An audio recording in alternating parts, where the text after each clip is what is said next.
Yeah, an old-fashioned kind of walk around and talk video with cats. Want their food and such. So and it's kind of odd. Just breaking up the routine of the Joe Rogan response videos. Uh, you know, and so I thought I could kill a couple of birds with one stone.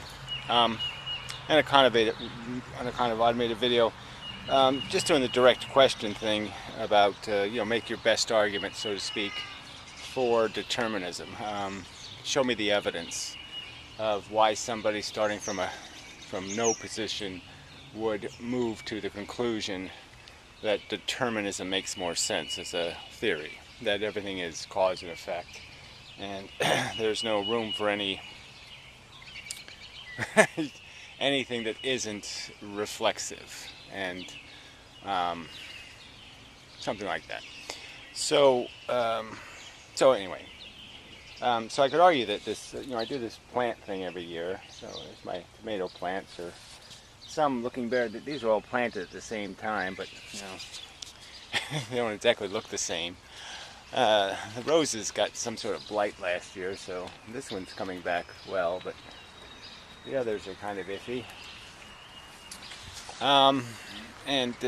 Just getting there. Another week, start having some kind of flowers and some kind of something happening. Doing lots of transplanting of hibiscuses.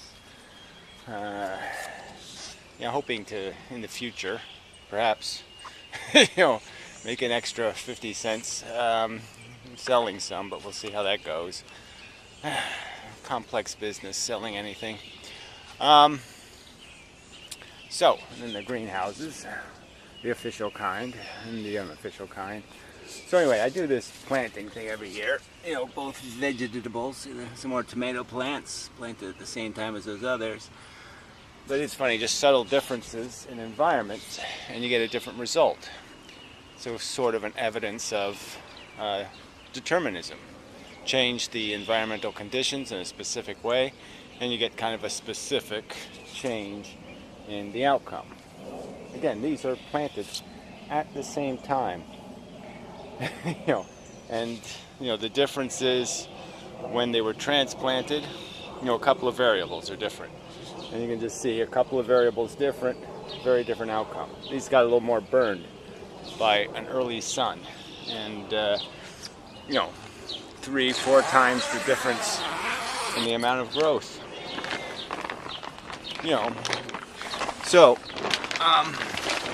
Oh yeah, nice in here almost. So we almost have a flower. Yes, progress.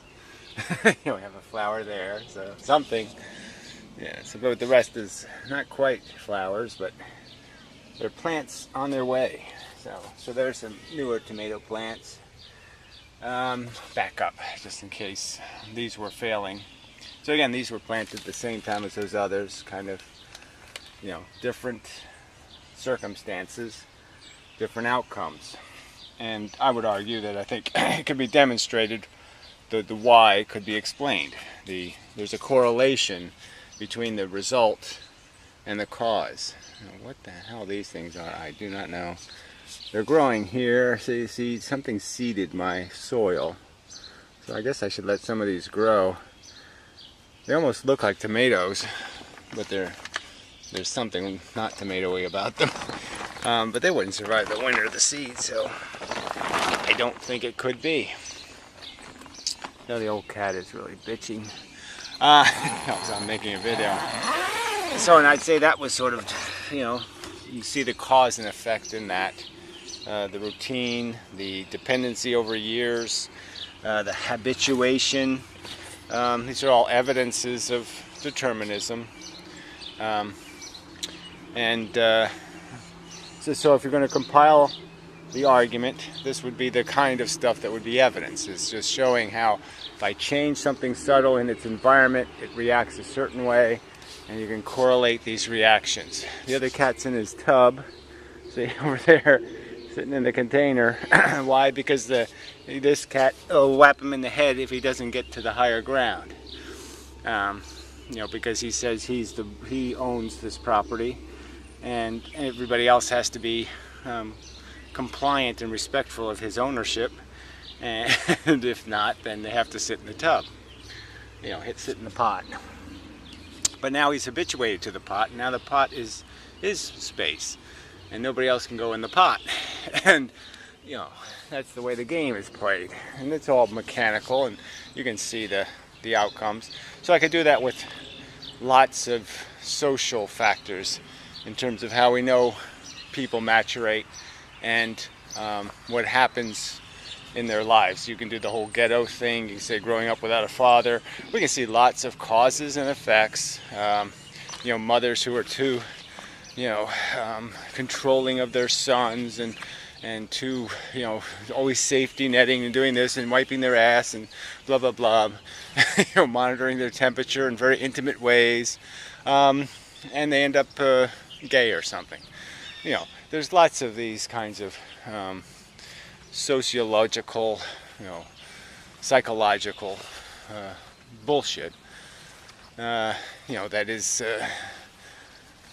it's really these houses are just. So anyway, yeah, somebody's buying this whole slop, and so it's going to be very interesting changes here. Anyway, you know, who knows? Anyway, so this is my tomato patch. Very horrible soil here. I mean, I've really made an effort to fix it, but it's all just clay down there. It was all clay going all the way down. I just have to keep adding every year to try to get anything to grow. But cause and effect. You know, I could just keep pointing causes, effects, why things bud in the spring, not the fall. You know, the flowers on the tree. You know, first you do the flower, you have to do it in the right order. First the flower, then it gets fertilized, then hopefully the apples. So I get, you know, all these little flowers are theoretically apples that I'll never see though. Probably, because every year I seem to fail. I'll go through the whole tree and fertilize. You can see stuff is already eating the flowers. Sons of bitches. Well, I mean, it's just so. I mean, I'd like to get some apples. You know, I would. I like apples. So anyway, I had to dig up all this, of course. You know, lots of work to do for this little garden. So what I was saying about gardening, you know, the fact that I garden, is probably the consequence of the fact that both my grandfathers were sort of gentlemen gardeners on different scales. One did food, and one did flowers. You know, one, you know, on an expansive property, the other just in his private lawn. So, but I saw it, and I lived with that kind of thing. And as a kid, we did a lot of traveling. I went to lots of botanical gardens. Didn't really appreciate them as a kid. You know, nice pathways to run up and down and stuff, but you know, wasn't much of a flower person. But you know, in retrospect, that probably did have an effect on me in terms of aesthetics. I would argue that, you know, I did technically. Oh, damn. Fucking cunt. What the hell got in here and made this mess? Bogus, man. Bogus. That's probably a cat paw, right? Some cat shit in here? Look, they tore up half of them. Look, see, these are plants. They tore up half my pot of plants. Damn. I mean, I don't think a deer could have walked in there. Fuck. It's always something. So that's the problem being a farmer, you know, an agriculturalist, is that there's going to be a certain percentage of losses. And the grief of it. You know, it's a genuine grief, you know, when your children are annihilated by some pest. God, it really pisses me off. That's all I had this year for the whatever you call them, Pachysandra. Is that it? No, Pachysandra, silly. Portulaca. That's it. Portulaca. I start them indoors, but they really just don't thrive as a indoor seedling at all. But anyway, fuck. Okay, I'll get over it, get back to work. All right, so what I would offer as evidence of this determinism thing, besides all of these, okay, so let's just take the simple experiments. Ball rolls downhill, it'll do it every frickin' time. Lots of reversible experiments. So if you limit the influences and do experiments, you'll see they're all reversible. You can reverse the causes and effects. You can watch them happen, actually, and they're reliable. No stuff going the wrong way. No photons flying to Pluto and back and all that kind of. No, it all works really well. Cause and effect, and you can do that with rather elaborate experiments. So one that I would cite, I'll describe, is if they take a semi-gel solution and they put a dye in it, and then they have a little mixer, but the mixer doesn't touch the dye, it just stirs the gel. They can turn it 1,768 times with a propeller, or let's just say 50. But anyway, and they can stir the dye into the gel. And the neat thing is they can reverse it. They can just turn backwards and undo all of the mixing. And we can sort of understand that that's happening in all these environments, but we can't see it because there's so many other influences. There's changes in the heat, there's current changes, there's wind, there's all kinds of things happening that are also mixing and distracting us from how cause and effect it all is. You know, how mechanical it all is. So that would be a kind of example that you can take something that looks very random. You can create something that looks very random, very unordered, undetermined, and just because you just did that, you just randomized it, you can unrandomize it by reversing the influence. So there's lots of experiments that don't work because there's too many complex factors. You could argue that some of these social dynamic ones, these personality trait things, it's not a guarantee that a kid growing up in a ghetto is going to be a drug addict. It's not a guarantee that the kid born to wealth and, you know, an enriched environment is going to be, you know, a scientist. We just know that there's a correlation, though, and that the other factors probably are going to be something like, you know, yes, he came from a rich background, but he still had a mother who was checking his temperature by sticking her finger up his ass, and so it fucked him all up. There's going to be some other factor that screws up the experiment.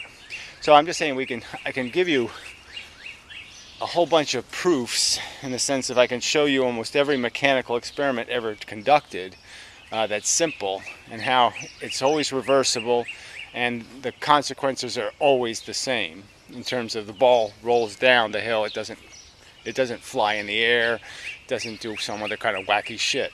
The cause and effect works. The force effects are certain.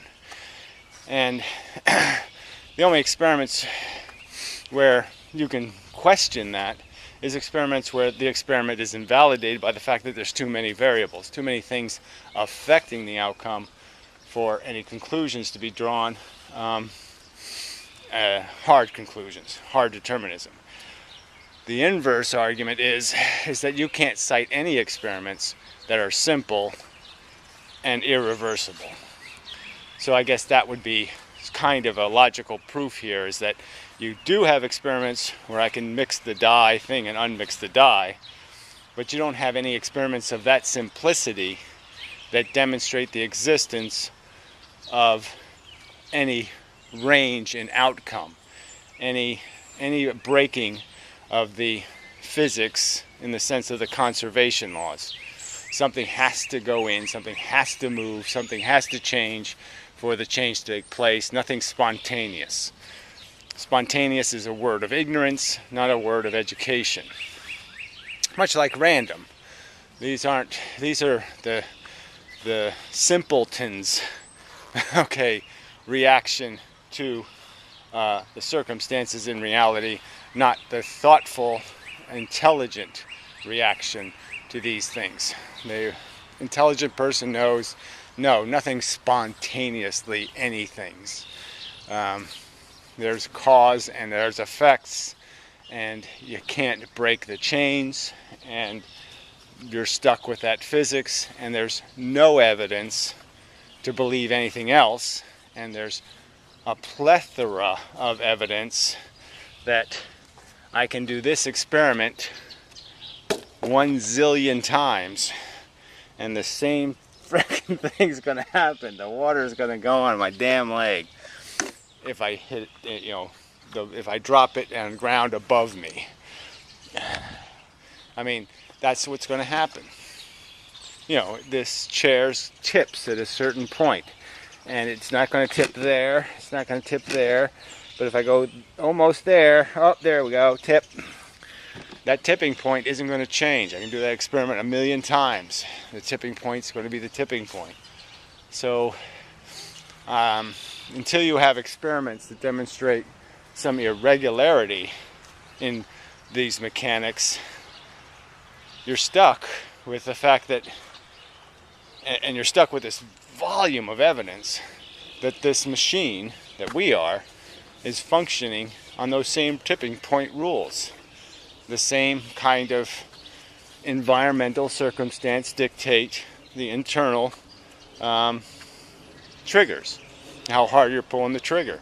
But the trigger is built by the same kind of mechanisms of tipping points and circumstances. And there's just no way to get out of that envelope of cause and effect except to deny the weight of the evidence and to pretend that somehow we have been shielded or isolated. We're being denied the ability to find the experiment, by some force that doesn't want us enlightened. That we're not being able to see the magic, to see the circumstance where the tipping point changes for no reason, to see the circumstance where the ball flies out of my hand. And you coming from all these Indian philosophies, you certainly should be aware of how they contrive trying to pretend of this magic. I just saw one of these things with an 8-year-old girl. They got to lie. She wears 3 blindfolds that are always put on exactly the same way, and then she has this third eye power that magically only works when things are lower than she is. They put her in a high chair and then show her stuff, because yes, of course, she couldn't cheat if she had to look up. She can only cheat to looking down. And this carnival show is all that, 80%, 90%, whatever, some huge number of these magical people have glued on their fingernails. They have done all kinds of cheats to pretend to make the magic. And so you shouldn't, Anticonovad's saying, show me the evidence, coming from a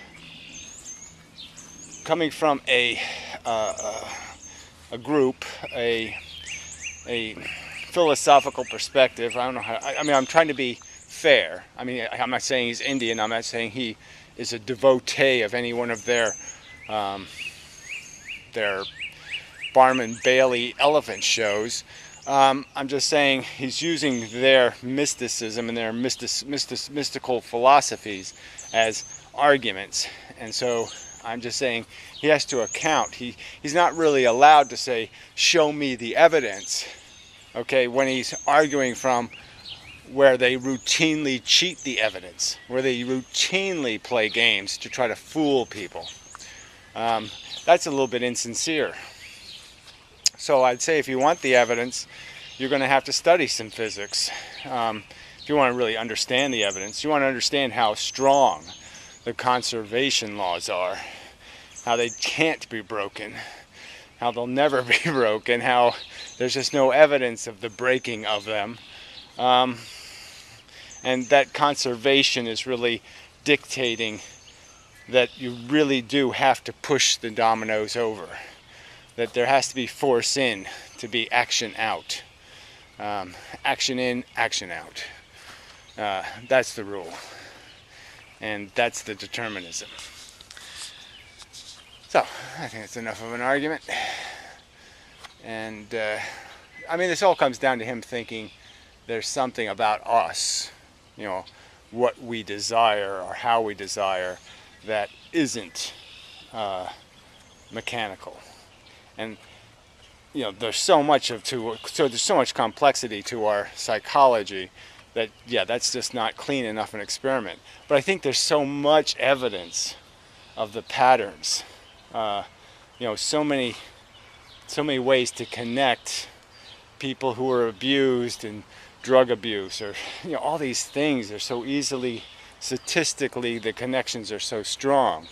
You know, working in the coal mine, having black lung. I mean, you know, there's just so tons and tons and tons of evidence of, well, that's not a physical thing, not a psychological thing, but there's just so much evidence connecting, you know, certain psychological traumas, events,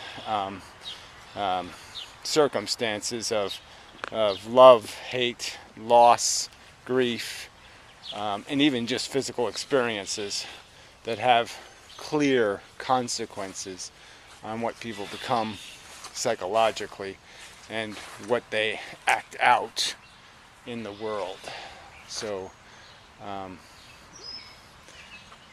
you know, you know, you have to start with the simpler mechanical devices, and you work your way up to the more complex devices.